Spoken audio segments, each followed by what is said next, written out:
Great. So as you just heard, I'm Melissa Hsiao, Regional Account Director at Quantcast.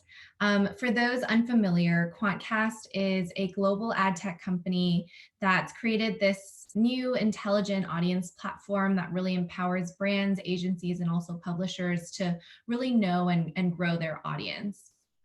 I'm joined today by Sarah Dziuk, Senior Director of Purpose and Brand Experience at SAP.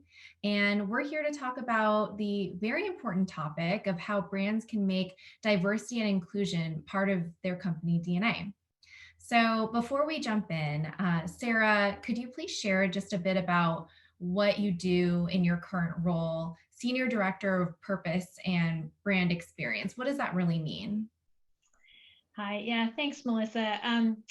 We're really seeing that being in business is about more than just generating a profit. And as a technology company at SAP, we see that, a real core aspect to why we exist is how we can help the world run better, how we help businesses with innovation, and through that process, together, we can create the kind of positive economic or environmental or societal impact when we collaborate in that way. So my team is really focused on how we communicate that on behalf of the brand.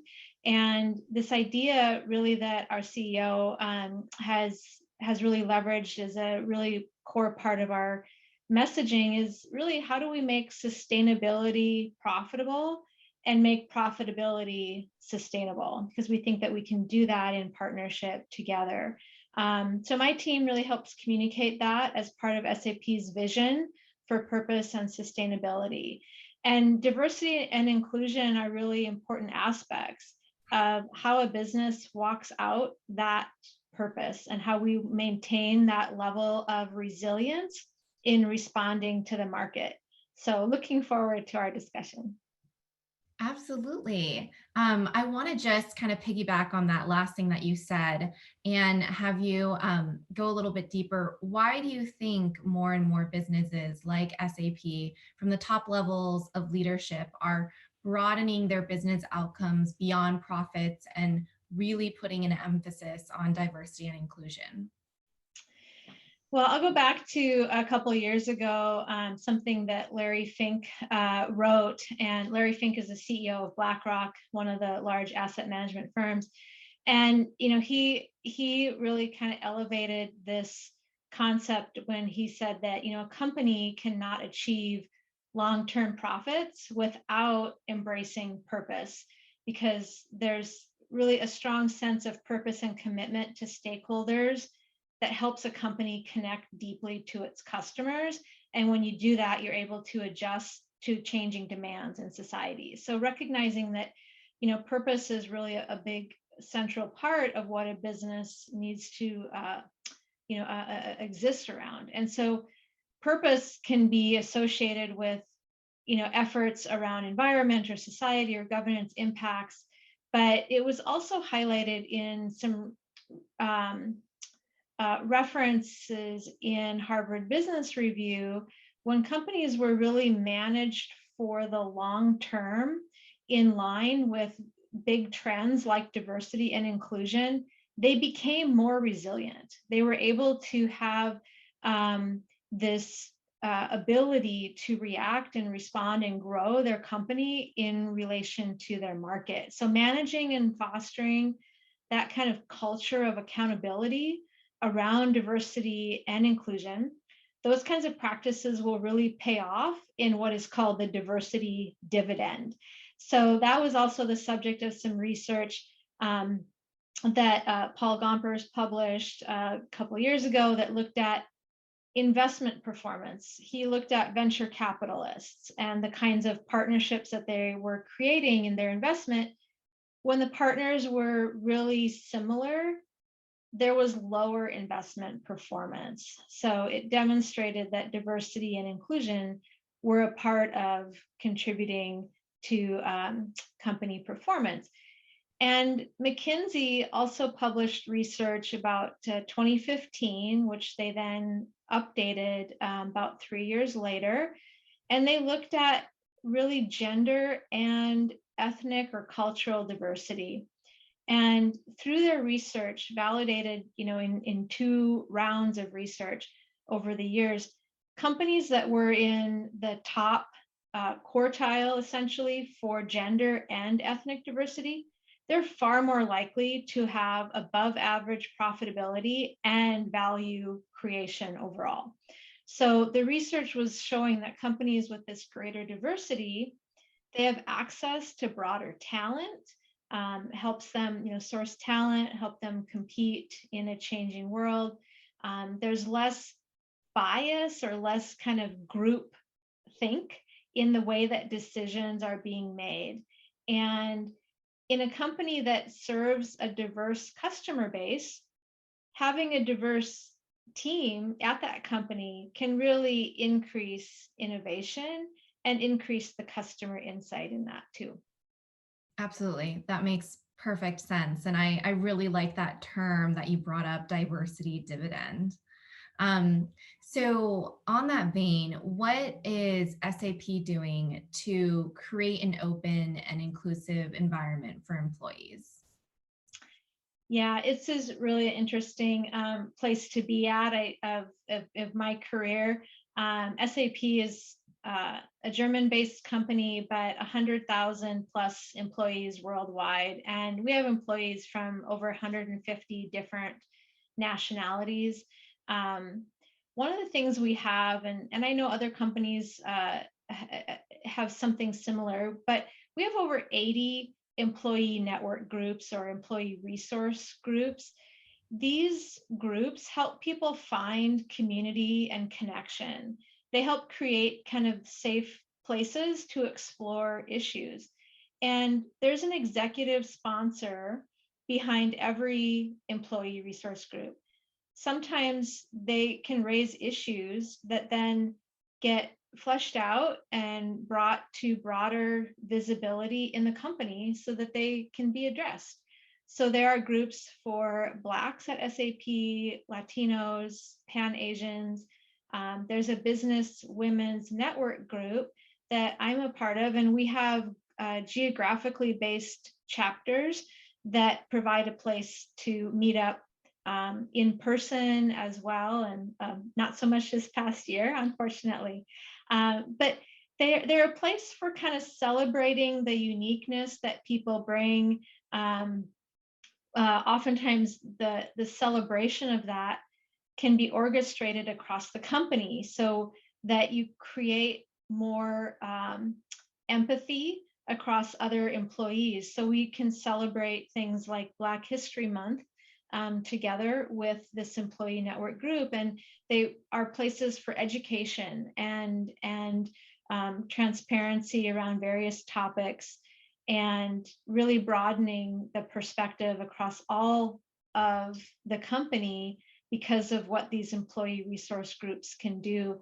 And of course, they also create some networking opportunities in and of themselves. So one of the newer initiatives at SAP that I think is really exciting as far as bringing a spotlight onto inclusivity is addressing mental health and well-being. Mental health is kind of one of those topics that has had a certain stigma associated with it, but when you empower people to really be their best, even through working through those mental health challenges, you really can create an environment that raises people's long-term ability to contribute to the business too. So there, estimates for productivity loss just due to mental health, companies worldwide, like $1 trillion a year. But and depression, we know, can interfere not only with the physical tasks, but of course the cognitive tasks too. So by bringing and kind of normalizing a little bit of the mental health issues, that we can begin to destigmatize those challenges that people have. One of the things that SAP has done is not only for our employees, we've recently had a mental health day, because of course the pandemic really raise the level of stress and the potential for mental health issues. But also SAP has created some offerings around mindfulness and fitness and things to help people address those issues in their life. And it's not only for SAP employees. One of the things that I think is really interesting when companies can bring these issues out into the broader ecosystem, we partnered with an organization called Search Inside Yourself Institute, and we have a global mindfulness practice with them. We've also partnered with Thrive, and we have also some specific technology solutions that can help companies assess their employees, their well-being, their state of wellness across their employee base too. So it's really, I think, one of those more emerging areas in terms of companies being very transparent in helping employees and addressing mental health as one of those topics around diversity and inclusion. Maybe Melissa, do you have examples from what you've experienced, at your company, ways that, your company or ways that you've seen that have really exemplified diversity and inclusion too? Yeah, absolutely. And it's so great to hear all of the steps that SAP is taking to really make their employees feel like they're working at a company that really prioritizes diversity, equity, and inclusion. It's certainly a priority for Quantcast as well. There are a myriad of resources and tools available for employees. We don't quite have 80 employee resource groups yet, but we do have ERGs as well, including Pride Alliance at Quantcast. We also have a Quantcast Women's Network, which is abbreviated to QWN and aptly shortened to Queen. And we also have a Parents Network, which I think is fantastic. And we also have regional inclusion networks for some of our regional offices in EMEA. And then we also have a diversity leadership at Quantcast, which really brings together underrepresented people of color and their allies at Quantcast. And they focus on community activities and advocacy and those sort of presentations. So I think that's really great because it's so important for companies to really foster these voluntary employee-led groups. And it really helps demonstrate, it's important for us to create a diverse and inclusive workplace. It aligns with this organization's values and our goals. And I think something you mentioned is it also increases employee engagement as well. And it helps groom potential future leaders too.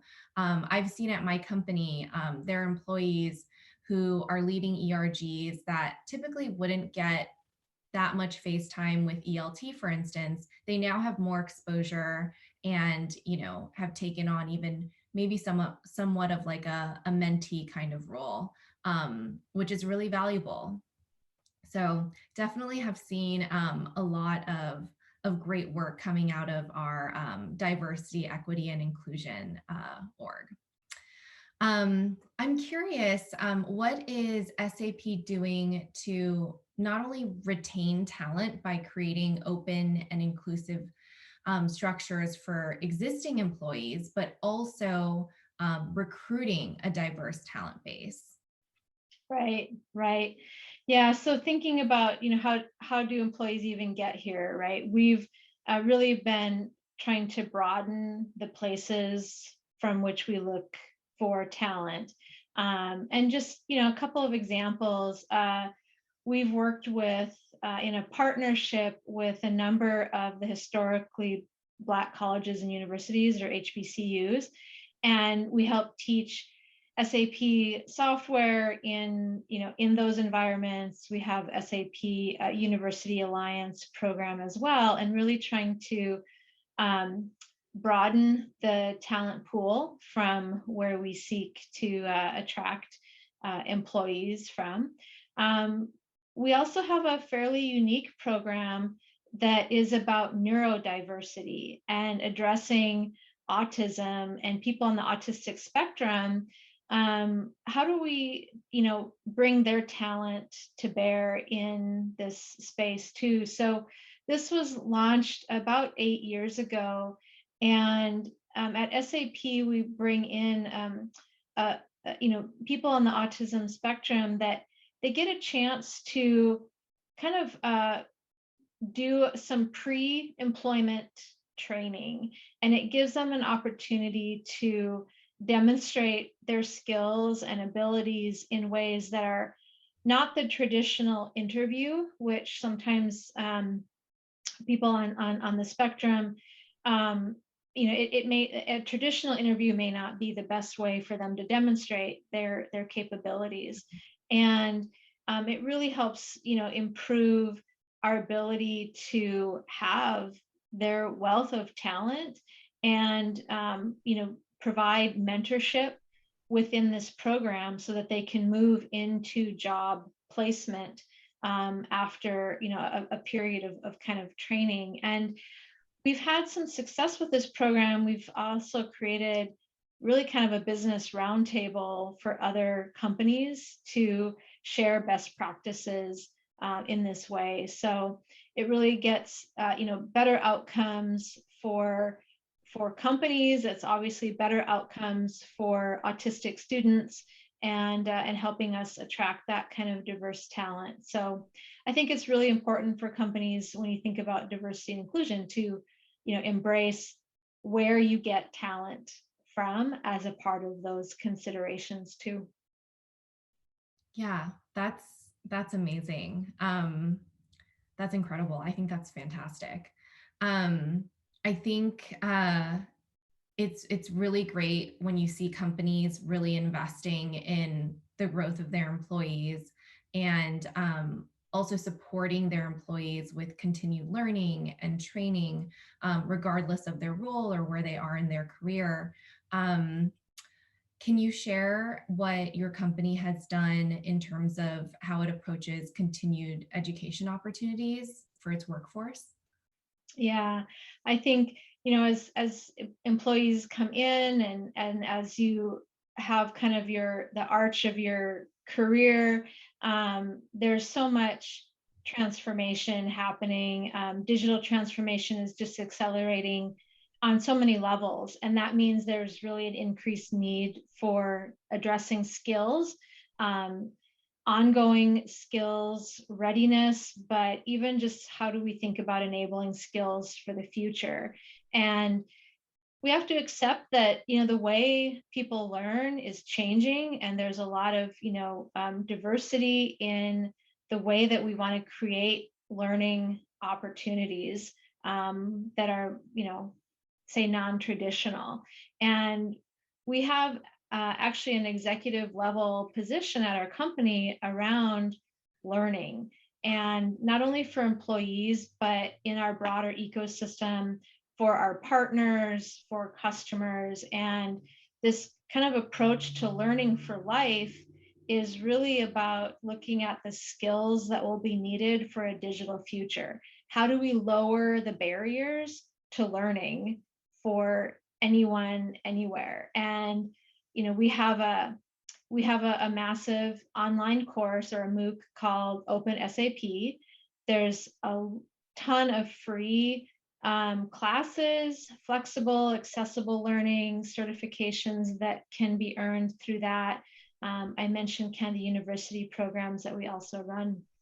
But we also partner around youth programs to worldwide try to reach skill development in underserved areas. So we partner with UNICEF to kind of try to activate the potential skills and learning in readiness in various parts of the globe. So I think we know there's going to be an emerging skills gap, and the way that we can work together with organizations, with governments, with nonprofits to really help address that will benefit not just SAP, but our entire ecosystem as well. That's incredible. Yeah. So it sounds like SAP is really doing a lot to support their existing employees, and also, um, the way that they approach recruiting. And then you mentioned also the way that SAP is supporting other businesses is also, there's thought put in there around how to make it diverse and inclusive. Can you talk a little bit more about that? Yeah, this is an area where I think, I'm incredibly proud about the ways that SAP is investing in this, not just, from a, creating awareness, but actually creating real opportunities in a broader ecosystem of business, ways that we're helping other businesses to thrive by addressing diversity and inclusion topics. And these are creating win-win scenarios for all the parties involved. So for example, there's a relatively new program that was launched at the beginning of this year for SAP employees to serve as consultants for other smaller businesses. It's a pro bono type activity for economic equity. So companies, perhaps minority-owned companies, things like that could apply into the program. If SAP employees worked as consultants over a period of 6 weeks to help provide the kind of consultative work, whether it's design thinking activities or leadership opportunity, leadership development kinds of work together. So SAP employees get to give back in a real contribution that they can make. But we also are directing specific investment around diversity. We have a social procurement pledge that is called 5 and 5 by 25. We're directing procurement spend to diverse and social enterprise suppliers. So 5% of addressable procurement to social enterprise, 5% to diverse owned businesses by 2025. So it's about the ability to really kind of transform, some of the industries, help, really kind of lift up some of these businesses and grow them, and part of a program to have that kind of integrated social enterprise impact with diversity and inclusion. So just like we do with our own personal spending as consumers, right? Businesses can also do in supporting that kind of diverse and inclusive culture of innovation. So it's exciting. That's really exciting. That's amazing. I feel like it's hard for us to have this conversation without the pandemic coming up at some point. The challenges of COVID in 2020 really elevated a focus on some issues related to diversity and inclusion. And these issues, they had been present, they were there, but the crisis really pushed up the visibility. And one fact is over 2 million women left the workforce last year in 2020. How do you think businesses can respond to this?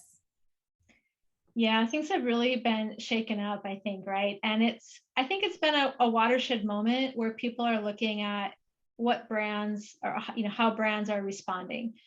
People are looking for authenticity and real action, not just platitudes or slogans or things, right? So again, there's some investment here that SAP is making to help address some of these inequities that I think are really, really interesting, innovative ways of partnering around this.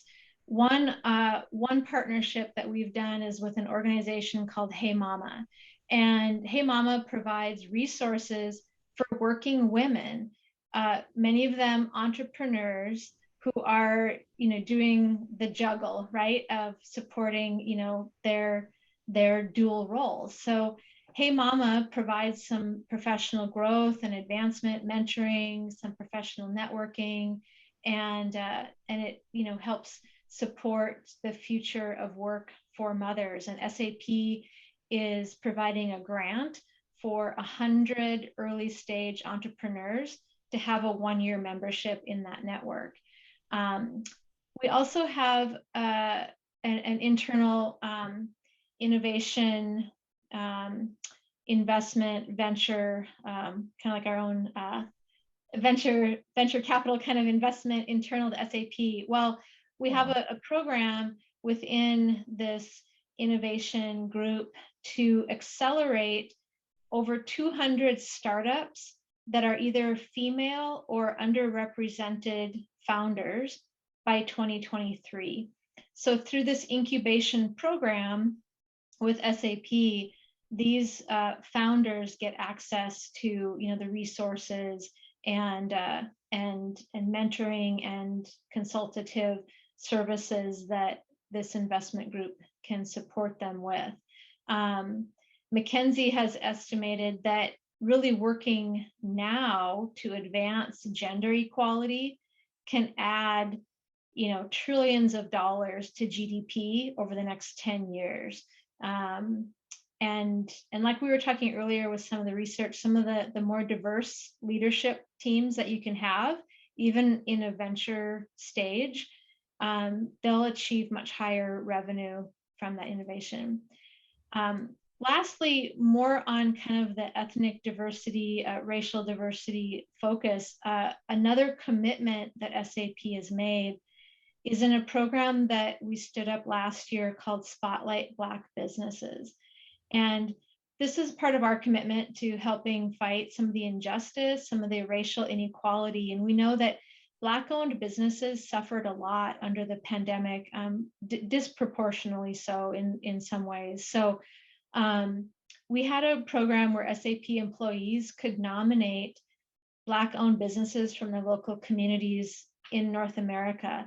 And we would help promote those businesses through our own social media, and in some cases, even our own advertising dollars to support these small Black-owned businesses. So, using our platform, we've highlighted over 50 businesses already, and add advertising support for over 20 of them. So these are some of the ways that we're really trying to respond to the inequities that are out there, putting real investment behind the topic, and ultimately seeking to build bridges around success for these areas of gender and ethnicity. That's wonderful. Yeah, I think all of these that you mentioned, Hey Mama, the No Boundaries, the Spotlight Black Business Program, these are all really, really great steps. And it must make you really proud to work for a company that really makes this a priority. Yeah, it's really it's great to be a part of an organization that is really trying to put action behind the words, right? And I think the future is going to require that in a big way, that we recognize the inclusivity, recognize the diversity across talent and leadership, and really foster the cultural openness that needs to be a part of that too. Yeah, absolutely. Speaking of the future, this is a really broad question, but the future of work has been really a big topic, and it's incredibly top of mind, especially now. I'm constantly seeing articles swirling around on LinkedIn about the future of work. What do you think the future of work looks like? Yeah, I think we know that like we spoke before, the diversity dividend, right? Like in order to really maintain or achieve success, we have to address diversity and inclusion, and we have to do it at every step in the process, right? So one of the problems that companies face is in the traditional ways of recruiting and hiring and developing and promoting people. Humans are predisposed to sort of favor others who look like themselves. So, there are technologies that can help mitigate some of this. As a technology company, of course, I'm interested. I think there's going to be the potential for artificial intelligence to help counter some of the bias that exists along this whole spectrum of hiring and retaining, et cetera. But artificial intelligence can help take the bias out of some of these processes. It's not a cure-all, it's not a panacea for everything here either, though, because companies have to work to really avoid some of the pitfalls from using bad data.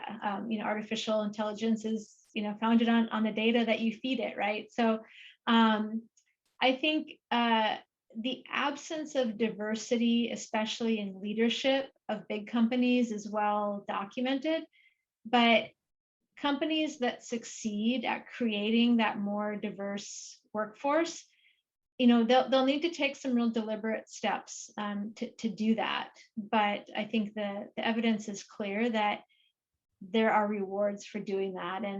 And SAP has some goals as well for women in leadership. We have 2 new women leaders on our management board within the last year. So that's exciting. And I think it really starts with understanding the landscape of your workforce, addressing the hiring process, and then having a culture of accountability and transparency. So yeah, so I'll ask you, Melissa, you can wrap it up too. Like, what makes you optimistic about diversity and inclusion in the future? Yeah, so there's this growing trend for companies to set transparent targets and goals and D&I initiatives, which I find really promising. And roles like yours that did not exist previously are now being prioritized by companies, right? So I think that's fantastic. And we touched on this a bit earlier. I think the pandemic really triggered some conversations around mental health of professionals across the globe, really. Burnout is a really real thing. So I think another relevant diversity and inclusion trend this year that makes me optimistic is organizations really taking intentional steps to support mental health, the mental health of their diverse pool of talent. My company has also started mental health days. And so, every other month or so, we have a day off. And I know for me, it makes a big difference. So I'm excited to see these trends continue, and I'm optimistic. Awesome. Yeah. So we actually we are getting towards the end of time here, and we actually have a couple questions directed to you, specific to SAP.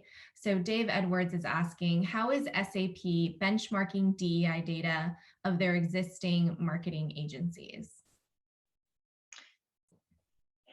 Yeah, and I'd have to look at some of our specifics in we have an annual report that we do produce around some of it relating to spending, and we have a buying network. It's where we procure a lot of the services that we have.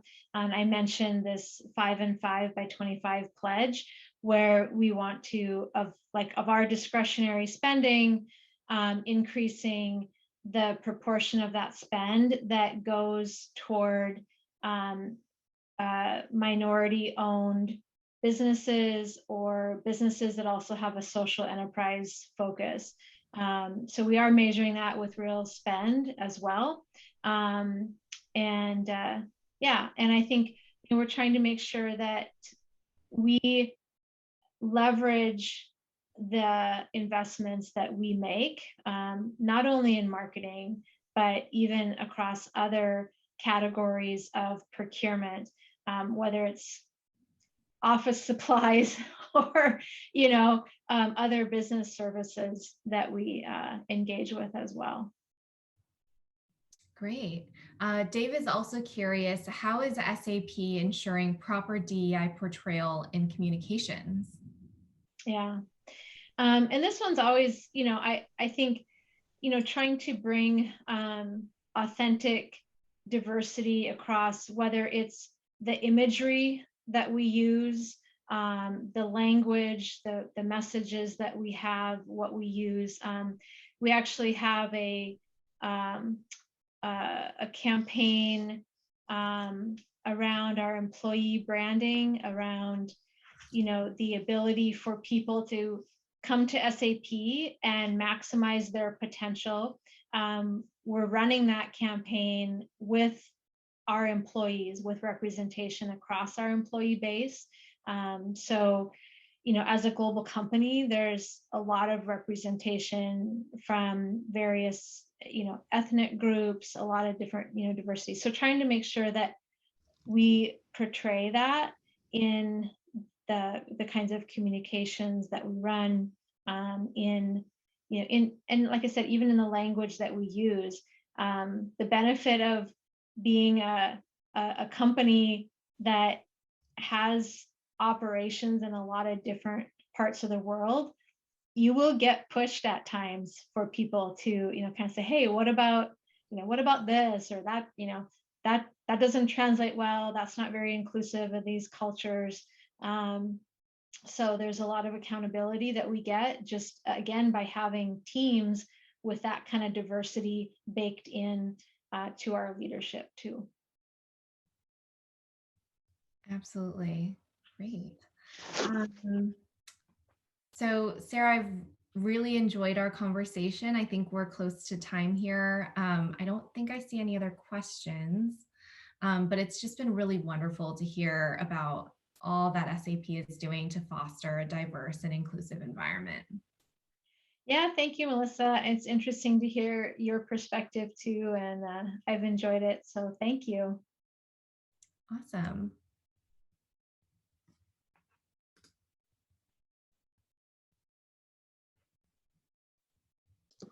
Hello. Well, thank you both so much. We've had many SAP leaders come onto the stage and talk about such important topics. So it's great to see that SAP is thinking about diversity and inclusion on such a large level. So thank you again, Melissa and Sarah, and have a wonderful day. With that, I will bring on our next session for the day. We have another exciting group of speakers for you all. Please welcome Jennifer Burns, the Head of Talent, Brand, and Global Brand Marketing of Events and Communications at Discover Financial Services. The session will be moderated by Vanessa McCullers, the VP of DE&I at Ben. Welcome.